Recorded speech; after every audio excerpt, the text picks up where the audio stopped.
The sound wasn't a crash. It was a hiss. A wet, electrical sizzle that smelled like burning plastic and ozone.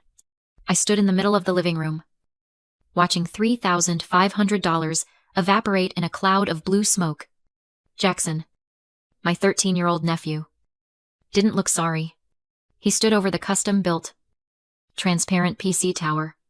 I had spent weeks sourcing an empty can of energy drink, upside down, in his hand, dripping sticky liquid directly into the cooling fans. He looked me dead in the eye and sneered. Before I could even exhale, my brother Lucas was in my face. His face was red. Vin, popping. But not at his son. At me. "You did this!" he screamed, stabbing a finger toward my chest. "You bought the wrong specs, you embarrassed him in front of everyone. You fix this, Elena, or you get the hell out of my house." The room went silent. The investors, the family, the catering staff, everyone froze. I looked at the ruined machine. Then, at Lucas, for the first time in my life. I didn't apologize. I didn't pull out my checkbook. I felt a strange, cold calm wash over me. I reached into my purse, pulled out my car keys, and looked him in the eye. "Okay," I whispered. "I'm gone. Have you ever been the one cleaning up the mess? Only to be blamed for making it? Drop a yes in the comments if you know exactly how that feels. I want to know I'm not the only one. To understand why that moment was the end of the world for my brother, you have to understand the world I built for him. My name is Elena. I am 32 years old. And on paper, I am the Chief Operating Officer of Lumina Events. In reality, I am the ghost in the machine. Lumina is a luxury event planning firm. We do six-figure weddings, corporate galas for tech giants, and private retreats for people who have never booked their own flights. When you see a photo of a Lumina event, you see Lucas. He's the one in the Italian suit, holding a glass of champagne, shaking hands, and laughing with the clients. He's the visionary. He talks about aesthetics and vibes. But while he's charming the clients, I'm in the back hallway wearing a headset, screaming at a florist who brought the wrong hydrangeas, renegotiating a catering contract because Lucas promised a menu we couldn't afford, and transferring funds from 3 different accounts just to make payroll clear on time. I am the architect. He is the billboard. And then there is the glass house. That is what we call it. A sprawling, modern minimalist villa with floor-to-ceiling windows overlooking the city. It is the kind of house that says, "I have made it." Lucas lives there with his wife, Bianca, and their son, Jackson. He tells everyone he bought it with his bonuses from the big merger deal 3 years ago. He didn't. I signed the lease. I pay the rent. I categorized it as corporate housing under the company expenses so Lucas could maintain the image of a wealthy CEO without actually having the credit score to rent a 1-bedroom apartment. But I let him have it. I let him play the king because I thought that was my job. I promised our parents on their deathbed that I would look after him. I thought looking after him meant protecting him from reality. Bianca, my sister-in-law, certainly enjoyed the reality I provided. She is a woman who treats life like a photo shoot. She never works. Yet, she is always busy. The moment I walked into the glass house that day, before the incident, she looked me up and down with that pitying smile she reserves for the help. "Oh, Elena," she said, sipping a latte that cost $8. "You're wearing that blazer again.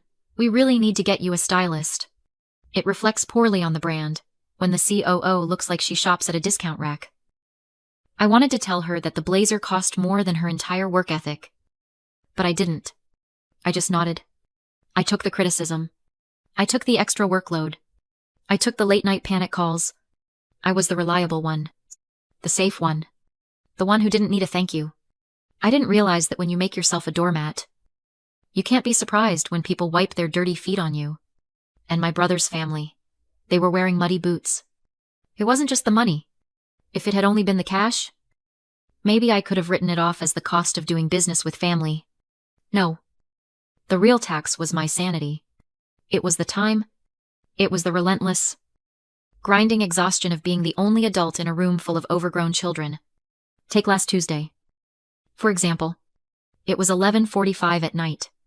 I had just laid down after a 14-hour shift, managing a crisis for a tech launch in downtown Seattle. My eyes were burning. My body heavy with that specific kind of fatigue that settles in your bones. Then, my phone rang. It was Lucas. "Elena. You need to log in right now." He panicked. His voice breathless. "The budget spreadsheet for the gala? It's broken. The formulas are gone. The client is asking for the projection in the morning, and the whole file is corrupted." My heart hammered. A corrupted file is a disaster. I dragged myself out of bed, opened my laptop, and logged into the server. I pulled up the file. It wasn't corrupted. He had just minimized the toolbar. I clicked one button. The toolbar reappeared. The formulas were fine. "It's fixed," I said, my voice flat. "Oh." He laughed. A sound devoid of any real apology. "You're a lifesaver. Elle. I don't know what I'd do without you. I'm just not good with the tech stuff. You know, my brain doesn't work that way." That was the phrase. My brain doesn't work that way. For years.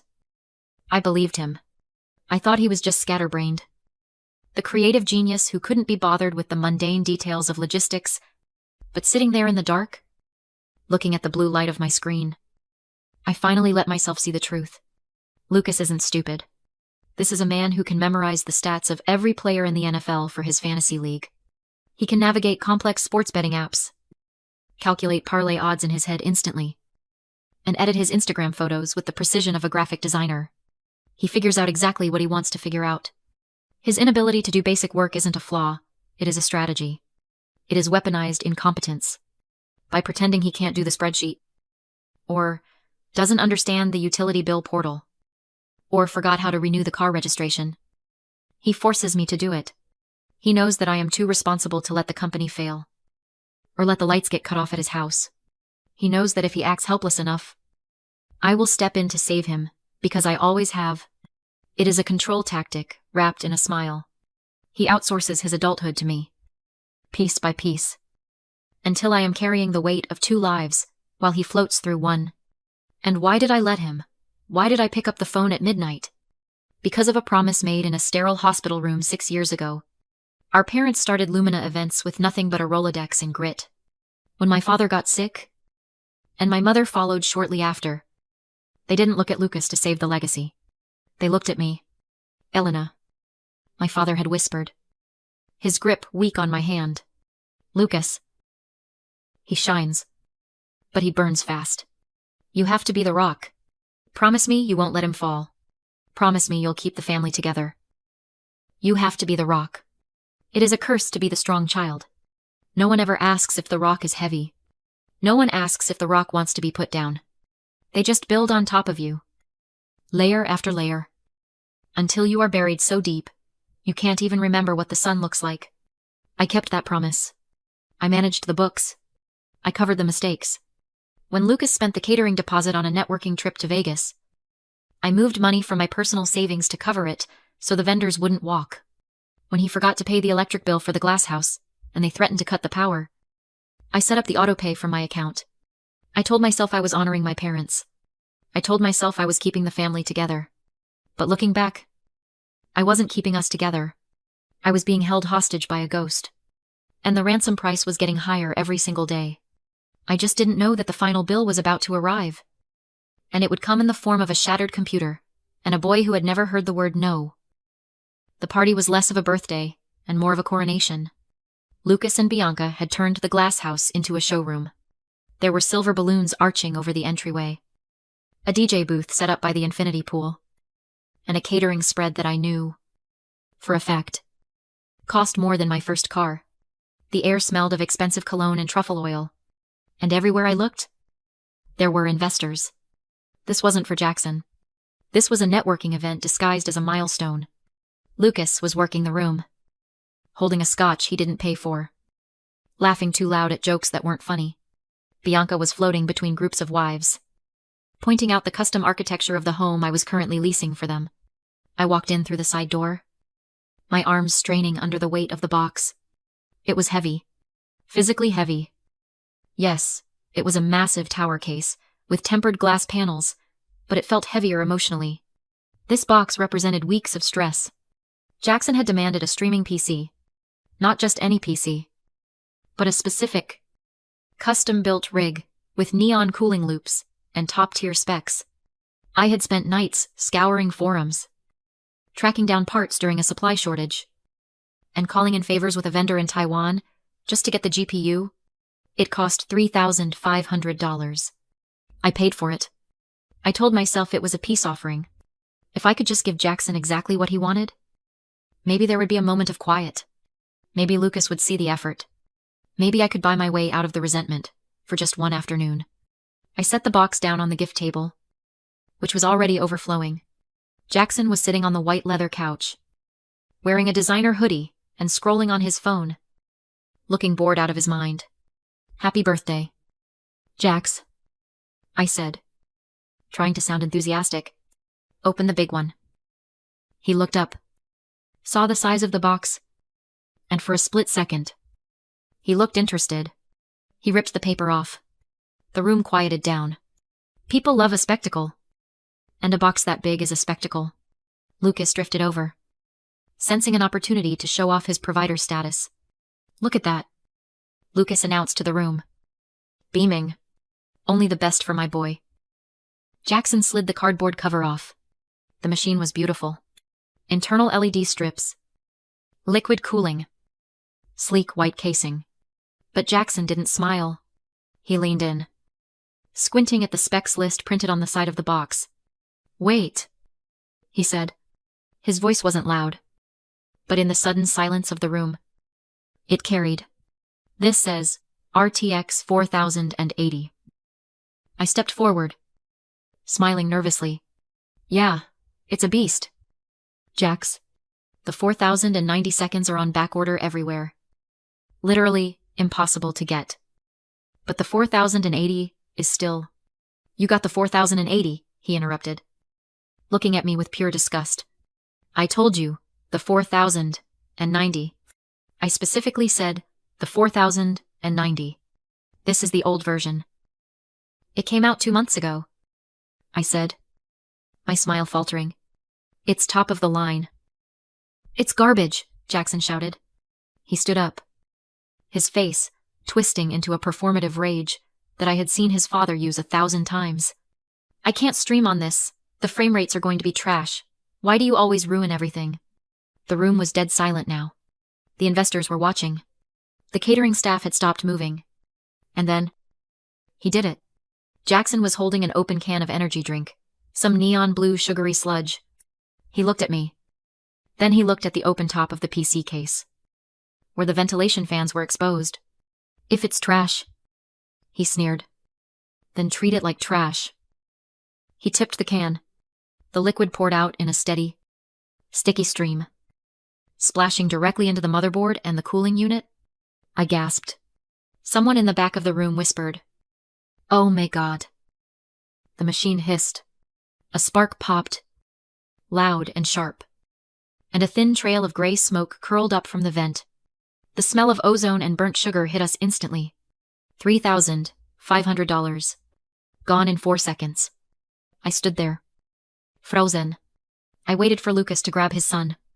I waited for him to yell, to discipline him, to drag him to his room. I waited for him to be a father. But Lucas didn't look at Jackson. He looked at the crowd. He saw the investors watching, judging the chaos, judging the spoiled child, judging the lack of control. He needed a villain, and he wasn't going to let it be his son. He turned on me. "Elena Lucas Rodez," his face turning that violent shade of red. "What is wrong with you?" He blinked, stunned. "Me." "You knew what he wanted," Lucas shouted, stepping into my personal space, using his height to intimidate me. "You bought the cheap version. You embarrassed him. Look at him.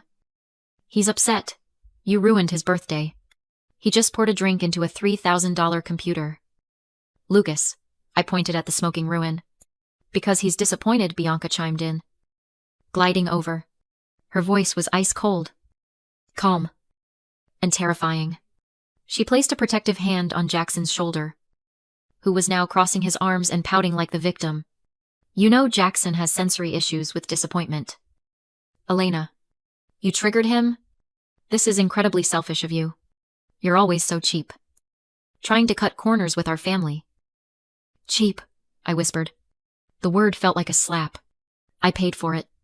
I paid for everything. I paid for this party. Don't you dare make this about money. Lucas, he said, lowering his voice, so only I could hear.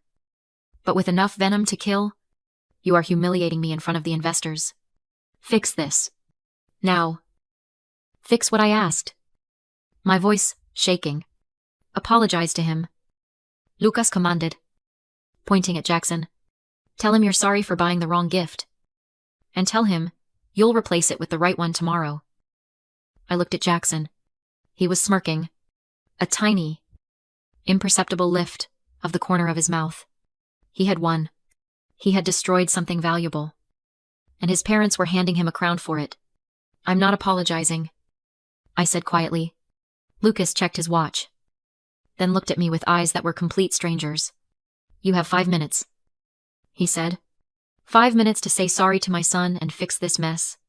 Or you can get out of my house and don't come back until you learn some respect. I didn't slam the door. Slamming the door is what a teenager does. It's what an emotional, hysterical woman does. It's what Lucas wanted me to do because it would have proved him right.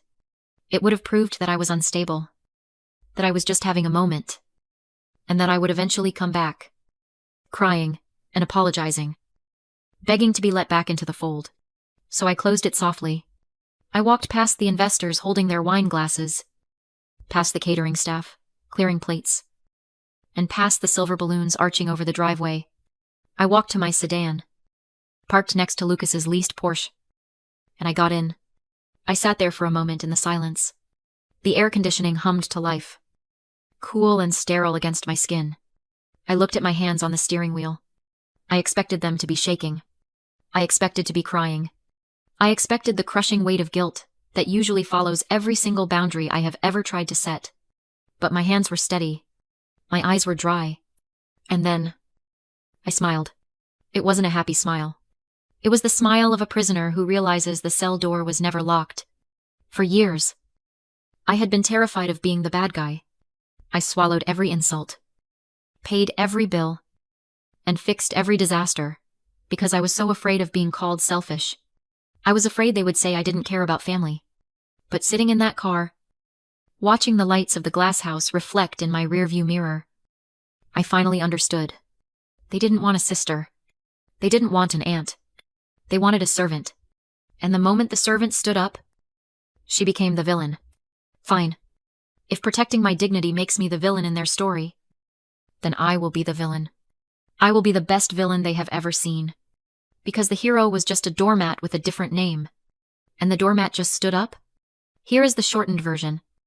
Condensing the narrative while preserving the emotional arc and plot points, structured to maintain the punchy viral rhythm. I didn't go to a bar to vent.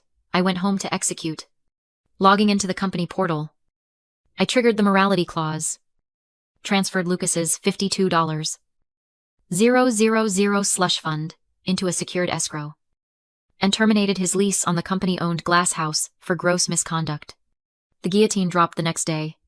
During a high-stakes investor lunch, Lucas was publicly humiliated when both his corporate and personal cards were declined. He stormed the office with Bianca, demanding answers. But I was waiting with our general counsel. I revealed the eviction and the embezzlement evidence.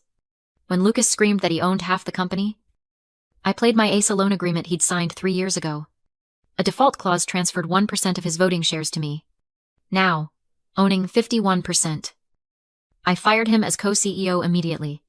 I gave him a choice: face a ruinous lawsuit or accept a role as a commission-only junior sales associate. He took the cubicle.